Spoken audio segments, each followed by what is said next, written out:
Hello and welcome to this instalment of the Society for the Environment Policy Interview series. Today it's a pleasure to introduce Claire Wansbury from Atkins, and today we'll be discussing policy, the policy-making process, and hopefully giving some insights into how this links to Biodiversity Net Gain. Hi, Claire. Hi, thanks for the invitation to join you today. Thank you so much for being here. So could you please give an introduction into your role? Sure. So I'm an Atkins Fellow and Technical Director in Atkins, which is a member of SNC-Lavalin. We're a large global engineering and environmental consultancy, and I sit within our environment practice, specifically in the ecology part. So a lot of my work over the years has been advising on the ecology issues on major infrastructure projects, but increasingly over the last decade I've worked on the new, more positive ways of looking at nature, not just as constraints to solve on a project, but the opportunities to work with nature for positive results. That's really interesting, thank you. And why did you first get into ecology? What sparked that interest?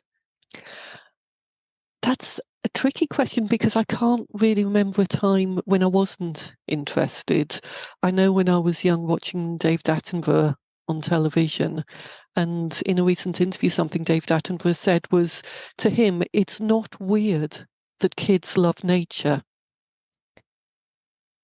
There's this spark, there's this interest in all young children in exploring outside and looking at creepy crawlies and things like that.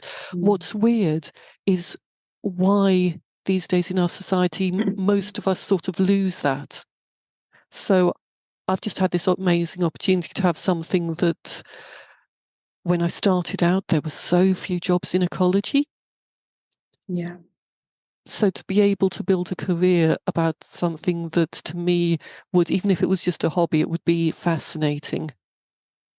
Yeah, I think that's something that the next generation can definitely explore. I mean, through initiatives like the Green Jobs Hub that IEMA are running and similar partnerships that SocEnv are involved with, I think that push for green skills will hopefully enable people that aren't naturally maybe as engaged with ecology or the environment, or don't have that interest naturally, to re-engage with that as adults as well. I hope so. Also, actually, on that point, if people listening happen to be thinking, oh, ecology is where I'd love to be as a career, the Chartered Institute for Ecology and Environmental Management and the British Ecological Society also have hubs for career information, because we're recognising that it's hard for people to find out. If you don't know somebody who's doing it, when people are young, they don't even know these are jobs that they could be doing. Yes, I think universities can also play a great role in pushing those more as well. Thank you for highlighting those as well.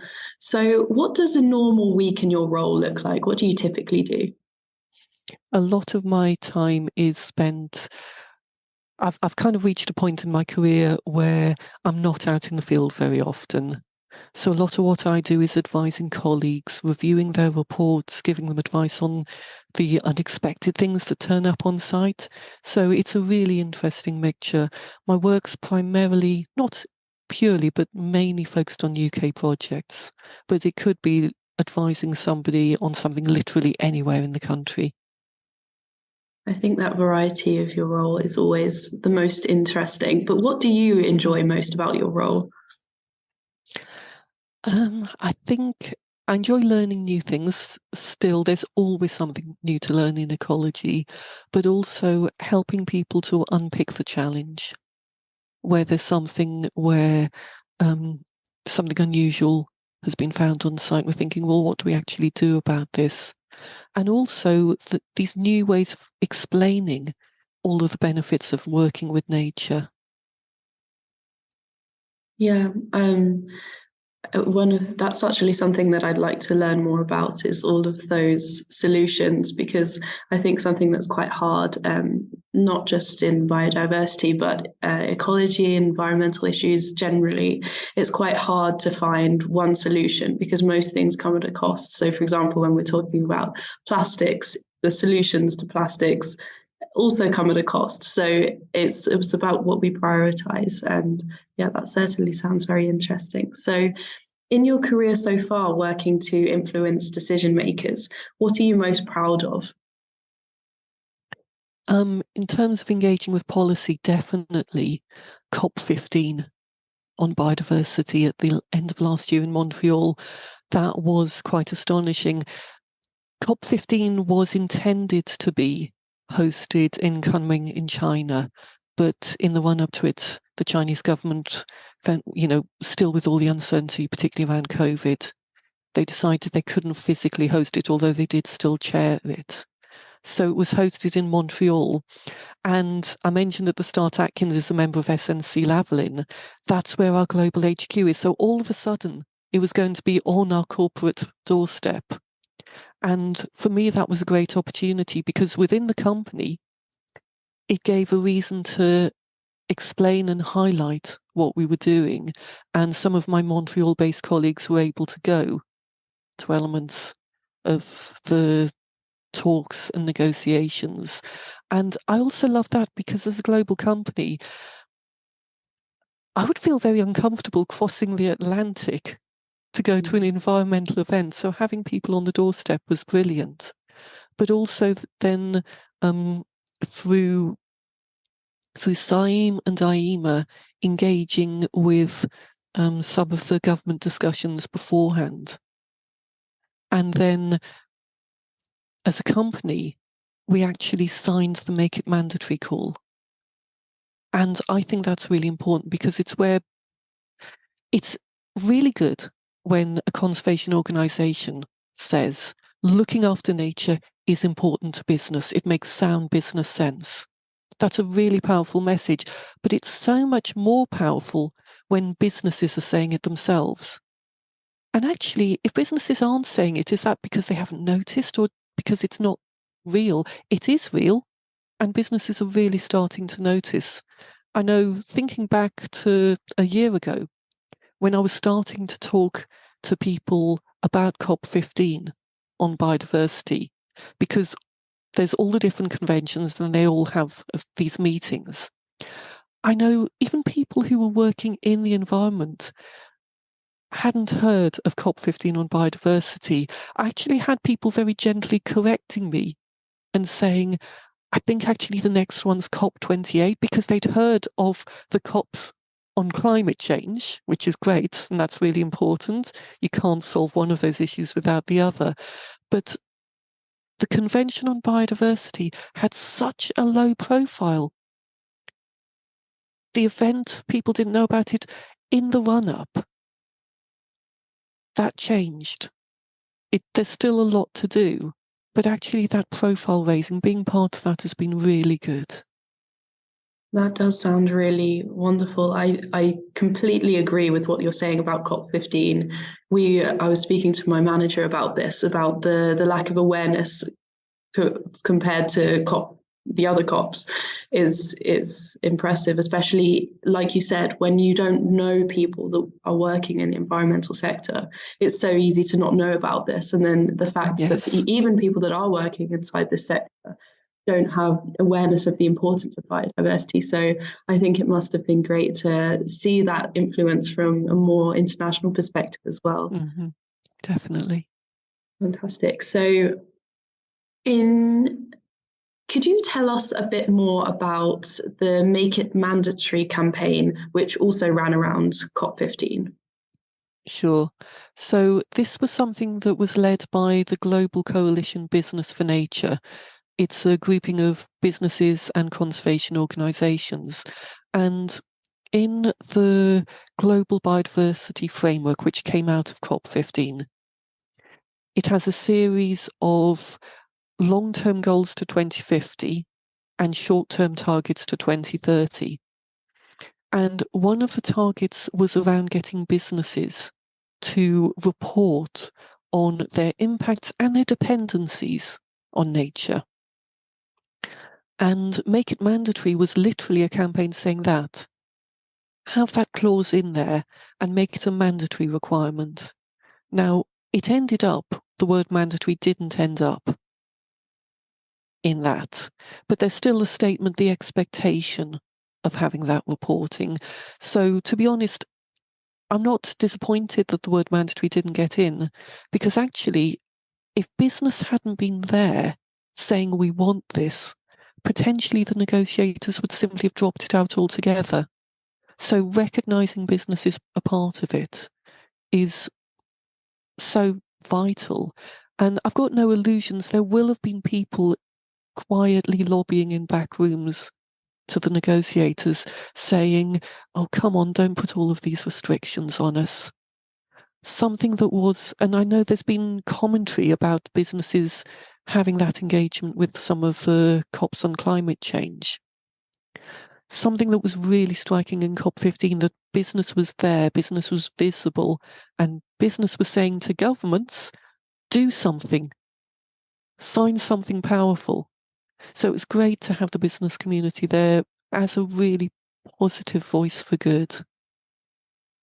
Yes, I think harnessing the power and the influence of businesses is definitely the way forward, and something that I'm looking forward to seeing how this changes over the next 30 years as hopefully environmental issues become hopefully more of a priority, especially in that sector. Mm-hmm. So could you please give an example of how you have effectively worked in collaboration to influence policy? Yes, collaboration is absolutely key. And it can be so daunting trying to engage with policy, because every individual can do something. They can write letters, they can raise awareness, but actually it's when you bring people together in organisations. So the round tables that groups like SciEm and IEMA and others engage with, those are where you can actually bring a group of voices together. And people, there's only so much time in the day. There are the exceptions. I'm thinking particularly of Hannah Bourne-Taylor, who did the feather speech last year. And she did the speech to campaign for one very specific clear thing: to make SWIFT boxes on new developments mandatory. And she raised awareness, she did a lot of interviews, she did a lot of public speaking, and still worked with organisations, and she ended up with over 100,000 people signing the petition. And in July, there's going to be a parliamentary debate on the topic. But the sheer effort it took that one person to get to that point of parliamentary debate can't be underestimated. It's an incredible commitment. So actually, when you come together as a coalition, people can work together, share the time, share the responsibility, and not put too much pressure on one individual. And that's also something important, because it's important to engage with something that matters to you without burning out in dealing with it. Absolutely, absolutely. So as just one example of how you engage with policymakers, we know that you've engaged with the all-party parliamentary groups. And for those who don't know, what do the APPGs do, and why is this important to engage with them? The APPGs are part of the system supporting the UK government. And it's literally a parliamentary group, all parties. So all the main political parties are represented. It's not something that's focused around party politics. It's across the board, and it's an opportunity to have a group that engages with Parliament, shares knowledge, feeds information in, gets information back, to present the knowledge, to allow the MPs to know what's going on. The proportion of MPs that has a scientific background is quite low. And when we're dealing with things like nature and climate change, we're dealing with quite complex things. And as you touched on earlier, it's not easy to find exactly the right course. So, yeah, we say we'll get rid of all plastic packaging of food, potentially then you've created a big problem with additional food waste. So getting that knowledge in there is very valuable, and the APPGs are a good way to do that. I've actually been involved in 3 over the years, the All-Party Parliamentary Group on Biodiversity, which ended a few years ago. And then a couple of years ago, a new APPG on nature started. But that again has closed down and been subsumed within the All-Party Parliamentary Group on the environment. And it would be great if nature was a massive, very active APPG on its own. But actually the environment one, I think there's a strength there, because it's engaging potentially with MPs who are interested in some aspects of the environment but don't have awareness of others. So it's got that wider remit, that wider messaging. So it's a way to share knowledge into the system, but without getting involved in the party politics side, which is obviously has its own complexities, and decisions that are made need to continue. So having that shared understanding of them across Parliament is just a very wise way forward. Certainly. And going back to your point on collaboration, this is such a useful tool because cross-party influence is the best way to collaborate. Then you can bring in businesses who, if you're aligned with a particular party, it might be more challenging to encourage the businesses to collaborate in that way. So following efforts from yourself and others, Biodiversity Net Gain will soon become mandatory in the UK. Can you tell us a bit more about your efforts to expand this to incorporate environmental net gain? Sure. So if all goes to plan in November this year, 10% biodiversity net gain will become mandatory on the vast majority of projects requiring planning permission in England. Where there's any form of habitat loss, then the habitats on site and off site combined afterwards should be 10% better than what was there before. That's a massive oversimplification. But if you actually go back to where this really became embedded in government policy, the government's 25-year plan for the environment, biodiversity net gain was seen as the first step towards wider environmental net gain. So with biodiversity net gain at its core, but also delivering other benefits. And this is something where you can look at the natural world in terms of natural capital, nature delivering lots and lots of services for our economy and our society for free, recognizing those and building those into decision making. And that's something that we're starting to see in some decision-making processes. The water industry in particular is one of the early adopters, because they're already having to think about these different pros and cons in their own decision-making. So it's a way to make that more robust. So that's a direction of travel. And it's just the uncertainty of exactly what it's going to be shaped like. It makes sense for a focus now on biodiversity net gain, because getting that in and getting it right, but actually making sure, for me, that people just think, for now, just where are the added benefits? If you think about a problem that could have a pure engineering solution, or one that also includes working with nature, the pure engineering solution will solve that one problem. But when you're working with nature, potentially there's all sorts of added benefits you can bring in, like the health and well-being benefits of having good quality green space, access to nature and engagement with nature, we know are hugely valuable.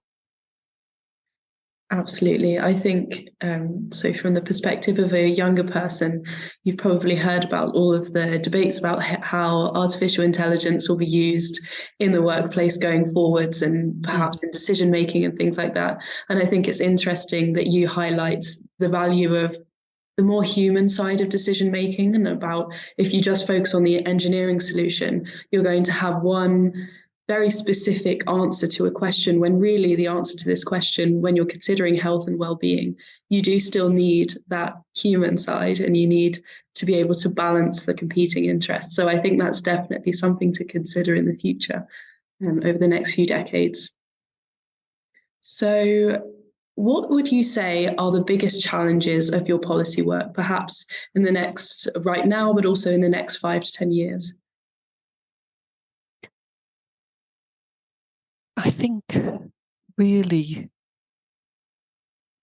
we are dealing with global challenges and global opportunities as well, because what we touched on about health and well-being, if we do the right things in the right places, then we'll be building societies that are resilient in so many different ways. And I think it's a massive challenge to try and move beyond the thinking in silos.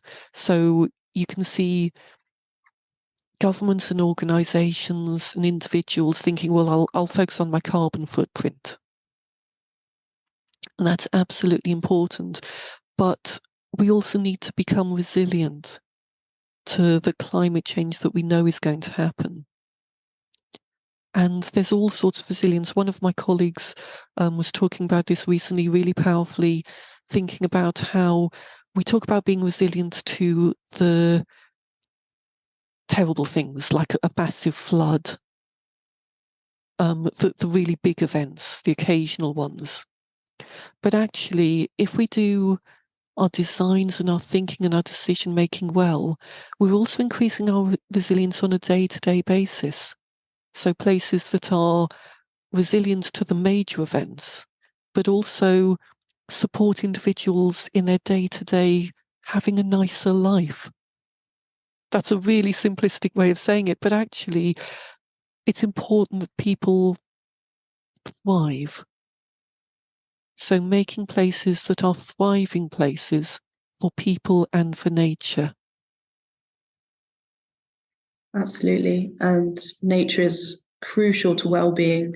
I can't remember what the statistic is, but your chances of your life chances are so much higher if you live near a body of water or a nature reserve. It's impressive the difference that having those areas where you can thrive makes such a massive difference, not on just your mental, but also your physical health.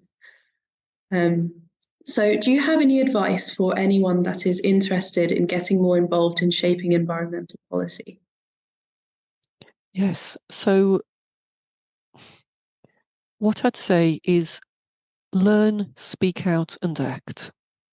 Learn, look at the information, whether it's on the United Nations website or whether, look for the things around this challenge for nature, where we're trying to turn the corner from a time of decline into nature recovery and nature positive future. So look into that, speak out, and how people speak out is going to depend massively on the individual. It may be that they're just following, if somebody's watching who's like a student with a very limited budget, then a lot of the groups like the wildlife charities like the RSPB, you don't necessarily have to, if you can't afford to join as a member, obviously membership is great, it's supporting them, but they'll also have emails that you can sign up for where you can hear about the campaigns, and it'll prompt you to say, sign a petition, write to your MP, whatever you can do. If you're in a professional role, then work with your professional institute. If this is something that fascinates you, contact your professional institute, because I can pretty close to guarantee that they will love to have volunteers. And obviously that engagement has to be improved by the individual's employer. So let your employer know what you're doing, because there may be some issues where it's not appropriate, or they want to check out what you're going to say first. That sounds really sort of prescriptive, but it isn't. It's about being professional. So recognizing that what you do as an individual needs to take account of your professional role as well. So learn to speak out. And the other thing is act. What can you do in your own life? If you're saying we should all manage our carbon footprint, then if you're not acting on it, you're giving a message that isn't real. If you're saying, what can we do for pollinators, then what do you have? What space do you have control of? Whether it's your garden that you can just let a corner be a little untidy, whether it's a window box that you just make sure there's a flowering plant that's producing pollen in. Anything can help. Getting engaged, volunteering with local groups. So learn, speak out and act. And also don't be despondent, because there's a lot of really worrying messaging out there. So look for the success stories. You know, the things, one of the projects I've been most proud of is actually something that we did as a pro bono piece of support for London Wildlife Trust to study the natural capital valuation of one of their nature reserves, Camley Street Natural Park. And that helped the Wildlife Trust to fundraise for some renovation works they desperately needed to do, including a new visitor centre, which had its formal opening last year. That to me is one of those, we did something that in itself was actually quite small, had a massive positive impact. So yes, there's serious messaging, but look after yourself. And part of that is looking for the positives. Absolutely. Some inspiring words there. And I like the learn, speak, act, very memorable. So that's all the questions that I have for you today. Thank you so much for giving some insights into policy, and particularly the specifics on biodiversity net gain, which, as we talked about regarding COP15, is certainly an area that I think should be pushed a bit more so that we have a more holistic understanding of the really pressing issues today. So thank you so much. Thank you for the invitation. Amazing. Well, I'll see you soon and have a lovely rest of your day. Thank you, you too. Thanks for watching. To learn more about Society for the Environment's role in policy, please visit our Knowledge Hub for the latest policy resources and submissions.